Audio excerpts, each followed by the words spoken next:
Olá pessoal, tudo bem? Vamos dar prosseguimento às nossas aulas através de um novo assunto que é evapotranspiração. Embora a gente tenha visto algumas coisas sobre a evapotranspiração, nessa aula nós veremos de forma mais aprofundada e veremos como se difere a evaporação da evapotranspiração. Vou colocar em tela cheia.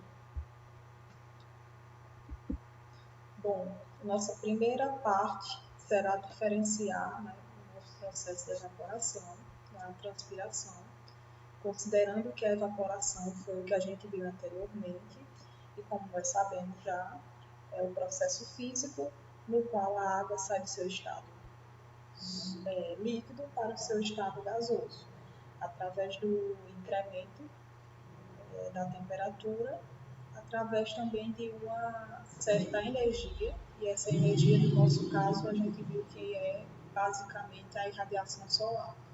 Então, essa irradiação solar provoca um aumento nessa energia cinética, as moléculas ficam cada vez mais agitadas, e quando elas conseguem chegar na temperatura de ebulição, ocorre a evaporação.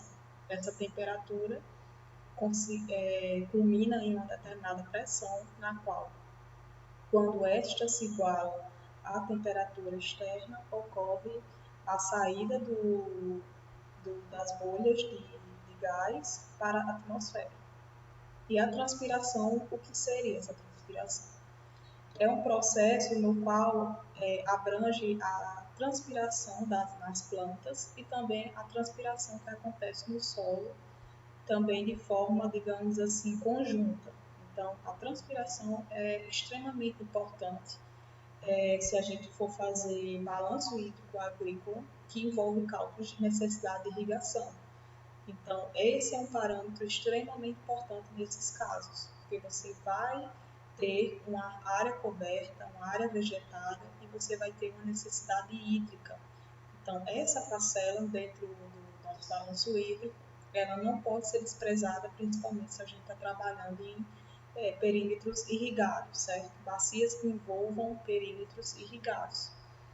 Então, a evapotranspiração, ela vai ser basicamente a evaporação dos corpos d'água, a evaporação da água do solo, a evaporação também da água que foi interceptada pelas plantas e, por fim, a transpiração das plantas. Essas quatro parcelas, onde a gente viu nas aulas passadas, basicamente, essas primeiras duas parcelas aqui. Aqui a gente tem uma figura que demonstra como a transpiração em nível continental ela interfere no clima das regiões do Brasil. A gente tem aqui a formação de grandes nuvens na região do Atlântico Leste e nós temos também digamos assim, como a gente viu lá em hidrometeorologia, nós vimos que essas massas de ar se movimentam de regiões de maior pressão para menor pressão. Então, as nuvens saem daqui para a Amazônia. Na Amazônia, elas recaem sob a forma de precipitação. Essa precipitação, ela faz com que as plantas, né, toda essa bacia que depende dessa água, ela seja suprida e as plantas vão crescer, né, porque não tem um limite de água, então as plantas vão crescer à vontade, né, que a floresta amazônica, uma das maiores florestas do mundo, como nós sabemos, e essa transpiração ela vai ser de uma magnitude tal que vai formar um corredor, um rio voador que vai seguir pelo continente. Então, esse rio voador, ele é, na verdade, nuvens que vão se movimentar aqui de uma região de alta pressão para uma região de baixa pressão. E a gente sabe muito bem que as regiões, né, centro-oeste e sudeste, dependem dessa recarga desse rio voador, que na verdade esse rio voador é resultado do processo de evapotranspiração. Então, de forma geral, né, a evapotranspiração é um processo no qual envolve organismos vivos, como o solo e as plantas, e ainda por cima nós temos a atmosfera atuando nesses dois organismos vivos. Então, eles são componentes de um fluxo dinâmico. Na figura aqui nós temos uma medição ao longo de um ano, que foi o ano 2011, que demonstra a evapotranspiração potencial em Aracati, calculado pelo método de Pima-Montai, que nós vimos na aula passada também. Nós temos aqui em Fortaleza o vermelhinho e Aracati o azul. Aqui nós temos, através da evapotranspiração, o balanço hídrico. Então, tudo que está aqui em azulzinho claro seria a evapotranspiração, e o que está em azul mais escura, a nossa precipitação média, que é justamente a nossa quadra chuvosa. Aqui seria em Fortaleza. A gente vê que em Fortaleza tem um maior suprimento de água, né? A gente tem uma entrada maior, muitas vezes, do que a nossa saída. Se a gente comparar com o Aracati, a saída ela supera bastante, muitas vezes, a nossa entrada, que é a precipitação. Então, de forma geral, vamos ver aqui detalhadamente o que seria o processo de transpiração. Como a gente sabe, né, transpiração é o fluxo que decorre de um potencial hídrico. O que é potencial hídrico? É a diferença de concentração do vapor de água de um ponto para outro, ok? Isso é extremamente importante na parte de evapotranspiração, onde esse fluxo sempre vai ocorrer de um potencial maior para um potencial menor, certo? E essa quantidade ela é grande se a gente considerar as trocas que ocorrem nas plantas. A gente vê que as trocas que ocorrem nas plantas podem ser o nosso O2, ele é liberado na respiração. Aliás, o nosso CO2 ele é usado na respiração. Nós temos aqui a fotossíntese e a transpiração. Na transpiração, nós temos a liberação de H2O. Na fotossíntese, nós temos a liberação de O2 e CO2. Já na respiração, nós temos a liberação do nosso CO2. Essa transpiração ela ocorre especificamente em órgãos internos da folha, chamados estômatos. Então, essa estrutura aqui, se a gente desse o zoom, a gente ia ver vários estômatozinhos. Eu vou mostrar as fotos aqui para vocês. Eles ficam assim, e eles são os órgãos que vão abrir ou fechar, dependendo de cada fase desse potencial hídrico da planta. Então, nós temos aqui os diferentes fluxos que ocorrem pela planta, que vocês veem desde a seiva bruta, a seiva elaborada, a absorção dos nutrientes, né, nitrogênio, potássio, enfim. Nós temos todo esse fluxo, ou seja, nós vemos claramente que o solo e a planta tratam-se de organismos vivos que estão participando desse fluxo dinâmico. E aí nós temos uma maior resistência, a maior resistência possível, não sei se vocês se lembram, né? Mas na aula passada eu mostrei uma analogia entre o fluxo elétrico, né, e o fluxo que acontece na evaporação, na evapotranspiração. E a gente, do mesmo jeito que tem o fluxo elétrico, a gente tem a corrente, a gente tem a DDP, a diferença de potencial, e a gente tem a nossa resistência. Então, falando em termos de resistência, a maior resistência com relação a esse fluxo, ela vai ocorrer na interface folha e atmosfera. E se a gente contabilizar toda a diferença de potencial do solo até a atmosfera, a gente pode chegar a centenas de bares, né? Então, é um potencial bem elevado. E essa DDP, ela é o que faz esse fluxo ocorrer, sempre de um potencial maior para um potencial menor.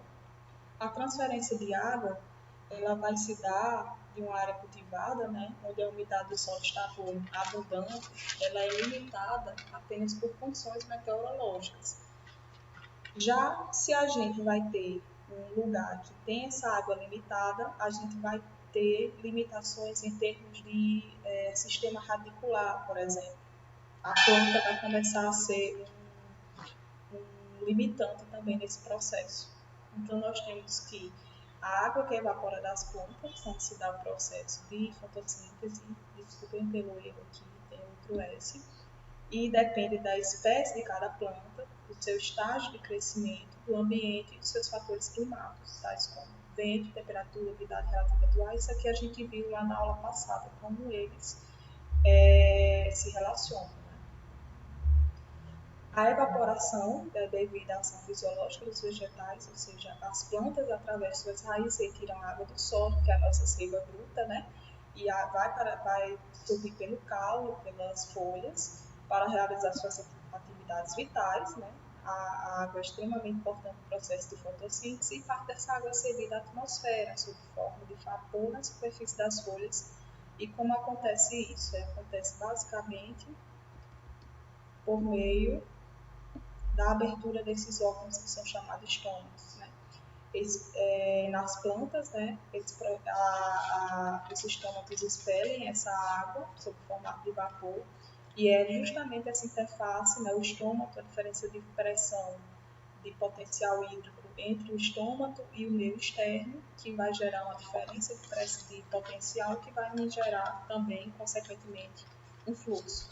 Então, nós vemos aí dois tipos de estados dos estômagos, o estômago aberto e o estômago fechado, onde no estômago aberto eu tenho uma célula guarda com alta pressão e no estômago fechado nós temos uma célula guarda flácida com baixa pressão. Então, quanto maior a pressão, maior a minha DDP em relação ao meio externo e maior vai ser o fluxo. Aqui seria o menor fluxo porque eu tenho uma pressão menor e, consequentemente, o gradiente também menor. Aqui nós temos uma imagem via microscópio, como seriam esses estômagos, com células basicamente clorofiladas e, na presença de luz, realizam a fotossíntese, liberando a glicose, tornando a célula mais concentrada. Desta forma, a luz estimula a fotossíntese e, consequentemente, a abertura dos estômagos. Então, à medida que ela vai realizando fotossíntese e ficando suprida em termos de alimento, em termos de glicose, ela vai também liberando esse vapor de água, que é um produto da fotossíntese. Então, nós temos então outra imagem demonstrando, né, esses estômagos, além da luz que determina a abertura dos estômagos e facilita a transpiração. Outros fatores também interferem, como o vento, a iluminação, a temperatura e o estado higrométrico do ar, ou seja, a quantidade de vapor de água que está no ar, influenciam também essa transpiração das plantas. Entre os fatores internos, o mais importante é o mecanismo dessa abertura. Nós temos que em regiões secas o estômago se abre e fecha rapidamente, isso é uma adaptação da planta ao meio, né? Nós vemos que as plantas na região semiárida elas têm menos folhas para que haja uma menor perda dessa água e plantas em regiões mais supridas de água elas vão ter uma copa gigante com muitas folhas com alta área superficial. Isso aí é um processo adaptativo, né, das plantas. Digamos, essa estratégia é para evitar a perda excessiva e isso também vai ter a ver também com a quantidade de luminosidade. Regiões que têm uma alta luminosidade também vai fazer com que essas plantas, né, necessitem abrir menos os seus estômagos. Dentro desse contexto, né, nós temos 4 conceitos novos. Primeiro, a evaporação potencial, onde nós temos que a evaporação potencial ela vai ser aquela evaporação que ocorre quando a nossa cobertura vegetal vai estar bem suprida de água. É aquilo que ocorre de forma máxima, ou seja, não existe nada que limite o processo de evapotranspiração, nada. Então, vai ocorrer a máxima evaporação potencial possível. Isso é o que a gente chama de evaporação potencial. Considerando as condições reais, né, de fatores atmosféricos, umidade do solo, nós temos uma evaporação real. Então, nós já havíamos definido isso, mas apenas para nós trazermos aqui o conceito junto ao processo das plantas, né, o processo de transpiração. Isso aqui é quando a cultura está nas condições reais e aqui ocorre quando a nossa cultura está em condições de umidade máxima e condições também mais favoráveis possível para ela fazer esse processo de transpiração. Como nós podemos ver aqui, se a gente comparar a evaporação potencial e a evaporação real, a evaporação real ela é tecnicamente escassa e difícil de ser quantificada, né, a real. Já a potencial, ela é mais fácil porque ela pode ser determinada baseando-se em leis físicas e relações empíricas. Então, o que, é que a gente faz na hidrologia? A gente chega na evapotranspiração real, considerando a nossa evaporação, evapotranspiração potencial. Já o ponto de murcha, ele vai ser o valor da umidade do solo, do qual a planta não consegue retirar água e, consequentemente, murcha definitivamente, ou seja, as plantas não sobrevivem. É o menor teor de umidade possível que vai estar no solo para que haja sobrevivência. A partir dele, a planta murcha. E a capacidade de campo é a máxima capacidade de água que o solo pode armazenar. Então, basicamente, nós temos aqui o valor máximo e o valor mínimo para a sobrevivência dessas plantas, ok? Os fatores que vão interferir na minha transpiração vão ser a disponibilidade de água, a presença de vegetação, radiação solar e ação dos ventos. Eu vou parar aqui, nossa aula vai continuar em um próximo vídeo.